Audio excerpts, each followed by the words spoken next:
President Trump didn't come to the town hall in Florida, but he did host his own listening session in the Mar-a-Lago of the North, the White House. And for once, the president came fully prepared, even bringing a note to tell him what emotions to feel. You see there, number 5, I hear you. And you know what? I feel bad for Donald Trump. Because you know we would have never seen that note if he just had bigger hands. We wouldn't have seen those words. But seriously though,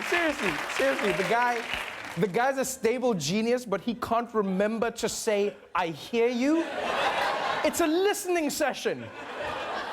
Like, I feel like Trump just brought the same notes he's been using every time he talks to Melania. Just like, Donald, are you having an affair? First off, let me just say, I hear you. Now, yesterday, people mocked Trump for needing crib notes to sound like a human being, but to be honest, I prefer Trump using notes. Because when he doesn't use them, like today, he starts saying shit like this. I think a concealed permit for having teachers and letting people know that there are people in the building with guns, you won't have, in my opinion, you won't have these shootings, because these people are cowards.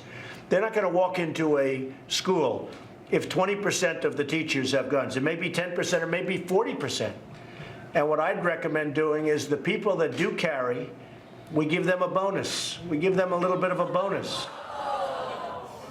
Man, America really is a special place. For years, teachers have been asking for more pay, and politicians have said they don't have enough money. But now, the president's like, if you're willing to cap some fools, we're gonna make it rain. Yeah.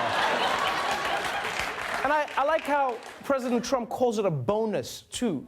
Can you imagine teachers after a shooting being like, oh my God, I can't believe I had to shoot someone. It's like, yes, it's the hardest thing you'll ever have to do. And that's why you've earned this Jamba Juice gift card. Here you go. Get yourself something nice. Like, there are so many practical issues with this plan that I don't even know where to begin. But honestly, it's not even worth going through them all.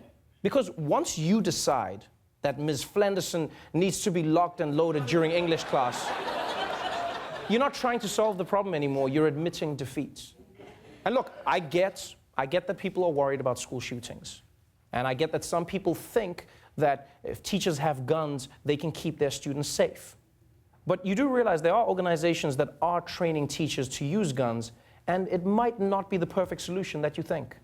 Drop your gun! This is the point of view of an elementary school principal firing at a mock gunman during a simulated school shooting. During this training, I saw one person shoot what would have been a student in a scenario.